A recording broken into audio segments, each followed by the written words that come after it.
우리가 꼭 알아야 할 이번 주 가장 핫한 한반도 이슈들을 전해드립니다. 세상 가장 친절하게, 친근하게, 친숙하게 세상 어디에도 없는 친절한 한반도 시사톡, 친톡 시간입니다. 네, 먼저 저희 친톡의 가장 큰 자랑, 한반도 시사를 아주 쉽고 유쾌하게 풀어주는 두 분의 뇌생남들 소개시켜드려야 되겠죠? 그렇죠. 먼저 올해로 무려 28년차 북한 전문 취재 기자십니다. 자타공인 북한통 이영종 박사님 소개합니다. 안녕하세요. 네, 안녕하십니까. 2,500만 북한 주민이 모두 친톡 시청자가 되는 그날까지 와. 친절로 시사를 풀어드리겠습니다. 와. 오늘 멘트 제일 만족스러웠어요. 네. 또 한 분은 한반도 정세에 대한 폭넓은 지식과 유쾌한 입담까지 두루두루 다 갖춘 욕심쟁이 정대진 센터장님이십니다. 남북관계 요동쳐도 내 친절은 동요 없다. 정대진입니다. 와. 지지 않아. 2,500만보다 낫습니까? 이렇게 좋습니다. 노골적인. 그렇다면 이분도 소개 멘트 긴장하셔야 될 것 같은데요. 그렇죠. 절대 빼놓을 수 없는 우리의 소중한 제5의 멤버. 조금이라도 어렵거나 친절하지 않다. 그럼 이분 등장합니다. 이렇게요. 아이고.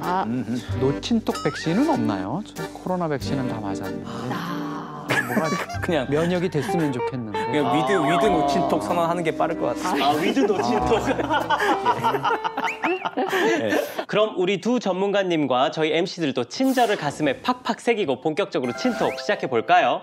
네, 문재인 대통령이 남북 미중 4자 종전선언을 제안한 이후 최근까지 북한의 반응들이 예사롭지가 않습니다. 김여정 부부장의 호의적인 담화에 이어 지난 30일에는 드디어 김정은 위원장이 직접 나서서 끊어졌던 남북통신선을 복원하겠다라는 의사를 밝혔는데요. 남북관계 회복에 대한 기대감도 함께 높아지고 있습니다. 이번 주 친톡에서는 최근 북한의 행보들을 정리해보고 그 속의 숨은 의도는 무엇인지, 그리고 이를 통해 한반도 정세는 또 어떤 변화가 있을지 함께 알아보도록 하겠습니다. 네, 문재인 대통령이 유엔 총회를 마치고 돌아오는 길에 기자회견을 통해서 다시 한번 종전선언에 대한 의미를 강조했다고 들었거든요. 어떤 내용이었나요, 박사님? 70차 유엔 총회 기조연설을 한 게 이제 9월 21일이었습니다. 네. 귀국하는 공군 1호기 기내에서 기자 간담회를 통해 가지고 종전선언이 사실 비핵화 협상이라든가 이런 쪽으로 들어가기 위한 입구다. 그러니까 종전선언을 먼저 해야 비핵화 협상이나 이런 게 풀려갈 수 있겠다. 이렇게 설명을 하면서 이런 얘기를 해요. 네. 북한이 대화의 문을 열어놓고 여러 방면으로 고려를 하고 있는 것 같다. 이거는 뭔가 북한과 교감을 했거나 북한의 내부 움직임에 대해서 어떤 정책적인 판단을 문재인 대통령이 정확하게 보고를 국정원으로부터 받았던 미국으로부터 어떤 감청을 통한 정보를 받았던 정확히 알고 있다는 거거든요. 북한도 문재인 대통령의 메시지를 확실히 듣긴 들었을 것 같은데 24일이었습니다. 이 새벽에 북한 외무성의 담화가 또 발표가 됐거든요. 어떤 내용인지 함께 확인해 볼게요.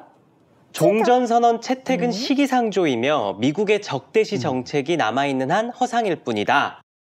시기상조 이런 말도 있고 허상 이 단어만 봐도 지금 종전선언이 웬 말이야 이런 뉘앙스인 것 같은데 택도 없다.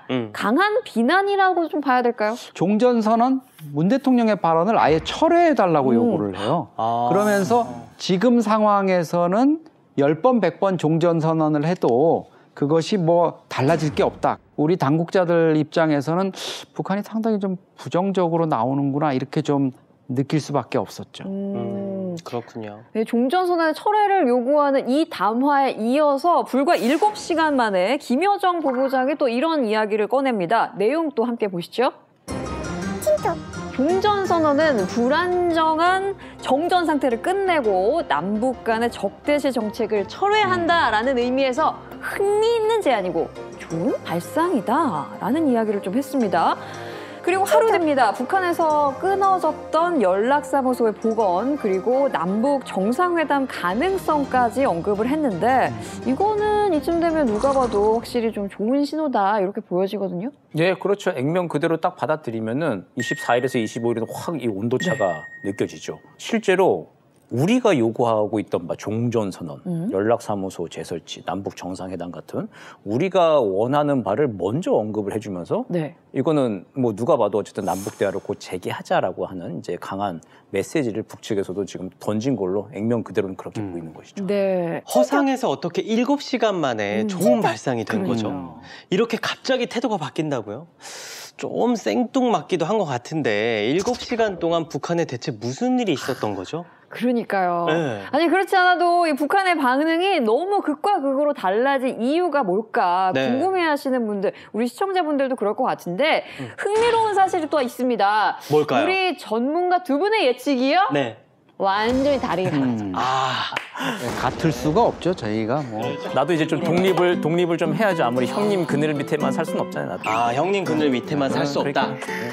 과연 어떻게 달라졌는지 네, 저희가 진짜 이거 벌써부터 흥미진진한데요. 저희가 두 분의 의견을 정리를 한번 화면으로 해봤습니다. 네. 보여주세요. 네. 오! 정대진 교수님은 중국의 설득 설득. 있었다. 우리 이영종 박사님 국정원 국정원의 한 한라인을 열었다? 이거 네. 어떤 내용인지 궁금한데 잠깐 나 일로 가야 되나? 네. 그러니까 네. 저는 이쪽으로? 오늘 사실 점심 메뉴가 이렇게 또 같았어요. 이렇게 해가지고. 그렇군요. 네. 그러네. 우리 김밥 종류가 또 네, 먼저 센터장님. 이태성 부상의 담화가 나온 이후에 이 김여정 부부장의 담화 발표가 나온 그 7시간, 그 7시간 사이에 중국이 북한을 설득했다. 지금 이런 예측인 건가요? 뭐 다 개연성 있게 한번 그냥 상상하고 예측하는 건데 이번에 문재인 대통령의 종전선언 제안의 가장 큰 특징 중에 하나가 네. 중국을 콕 집어서 호출을 했다는 거예요. 이게 중국은 뭔가 호출을 당했으니까 한국 정부건 뭐 하여튼 국제사회든 뭔가 입장을 좀 내놔야 할 필요가 있겠죠. 근데 이제 가만 좀 돌아가는 걸 보니 종전선언을 하는 것도 나쁘진 않겠다라는 생각을 베이징에서는 했을 수 있죠. 네. 왜냐하면 이제 내년 동계올림픽 끝날 때까지만이라도 안정적으로 관리되는 게 지금 중국으로서는 가장 큰 이제 목전의 이제 필요성일 수 있겠죠. 그런 입장에서 한번 좀 북한한테도 좀 다시 생각해보고 좀 나서면 안 되겠느냐라고 하는 이 모종의 이 대화들 이런 것들이 있지 않았을까 이렇게 한번 추측해 봅니다. 이거 맞네. 맞아. 들어보니까 맞아, 아주 맞아요. 소름 돋게 딱 맞아 떨어지는 게요. 우리 센터장님 말씀이 맞네요. 네. 이것이 바로 진미채 김밥의 의견이었고 예. 저는 같은 참치김밥파로서 네. 이 의견도 네. 궁금하거든요. 네네네. 국정원 한라인 열었다. 시진핑 주석은 지금 미국하고 싸우기도 바쁘고 지금 북한 챙길 여력이 없어요. 아유. 박지원 국정원장 과거에 네. 뭐 2000년 6월 남북 정상회담에 물밑 교섭을 했었고 북한의 어떤 밀사 역할도 했었고 그 채널을 다시 재가동해서 뭔가 북한한테 문재인 대통령이 이러이러한 취지로 정말 해보자고 종전선언 제안을 한 건데 너희가 이럴 수 있냐 다른 아닌 너희가 하면서 배경을 아마 설명을 했을 거고요. 그리고 북한이 어떻게 했으면 좋겠다는 설득을 했을 텐데 그게 그냥 주장을 하고 설명만 한 게 아니라 뭔가 정보를 줬을 겁니다. 미국 내 기류라든가 또 한반도 관련한 어떤 기류들 이런 것들을 북측의 카운터파트에게 이러이러한 거 이러이러한 정보가 있다. 봐라 정신 차려라 지금 이렇게 돌아가고 있다. 이러니까 김여정 부부장이 아이고 안 되겠네. 이태성 잠깐 물러나 있고 내가 좀 나서 볼게 한 게 아닐까. 제 얘기에 지금 정대진 센터장님도 고개를 설득되고 있어.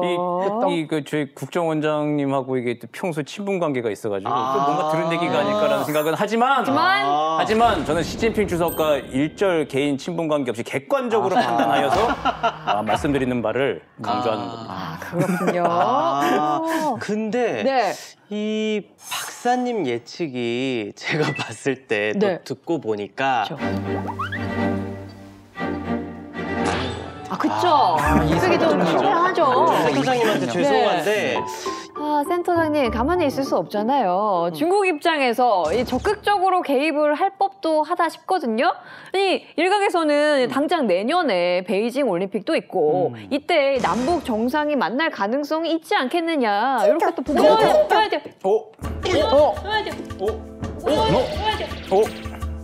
아니 오호. 이건 뭐예요? 이게 왜? 이제 우리는 근데 드디어 미정 씨한테 울린 게 처음 아니에요, 이거 지금? 안방마님한테까지 이제 그러니까. 감히 와, 야. 대박. 노친톡의 도발. 많이 컸다. 많이 컸어. 많이 컸네요. 노친톡 항상 감싸줬잖아요. 아 왜? 이렇게 뒤통수 제대로 맞으시니까 어떠신가요? 아 예. 왜 울렸는지 진짜 도무지 짐작할 수 없고요. 저도 좀 이해가 안 되긴 하지만. 미정 씨, 내년 베이징 올림픽에서 남북 정상이 만나려면 북한이 베이징 올림픽에 출전할 수 있어야 하잖아요. 그런데 얼마 전 IOC가 북한에게 출전 자격을 박탈했다는 거 잊었어요? 출전도 못하는 올림픽에 북한이 굳이 뭐하러 오겠어요? 에휴. 에휴. 세상에 노친톡은 별걸 다 알고 있네요. 에휴. 묘하게 설득당했네. 기분이 썩 좋지 않아요. 이번엔 목소리가 똑같아. 우리 노친톡이 하나만 알고 둘은 몰랐다 싶기도 하잖아요. 저 질 수 없습니다. 센터장님. 네. 이 북한의 베이징 올림픽 출전 아예 가능성이 없다. 그런 거예요? 물론 그 IOC가 북한이 도쿄 하계올림픽 출전하지 않은 거에 대해서 이제 그 조항 27조 3항인가요? 이걸 의거해가지고 회원국 자격을 일단 좀 정지시켰어요. 그래서 이제 내년도 동계올림픽에 참가할 수 없도록 이제 좀 자격 정지 결정을 했는데 이게 뭐 또 들어보면 최종 결정은 아니고 아직도 구체적으로 조금 더 여지가 있다라고 하는 얘기도 있습니다. 거봐. 그리고 또 이게 선수들 나라는 못 오는데 선수들 개인 참가. 그 러시아도 실제로 그냥 개인 자격으로 참가하기도 하고 했잖아요. 네, 맞아요. 자격 같은 독일도 것까지. 열려 있어요. 네. 거봐.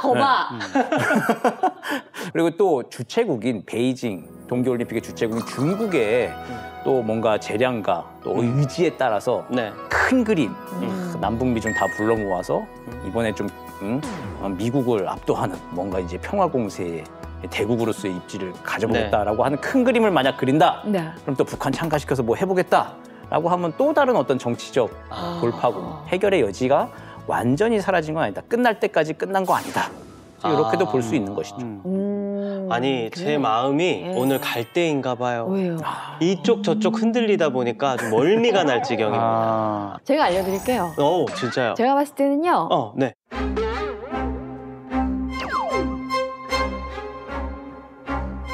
두 분 다 맞다. 맞다. 이 입장을 두 분이 맞다라고 얘기하는 거 보니까 정치하시면 된다는 생각이 듭니다. 맞는 편이 내 말이었다. 이런 얘기잖아요.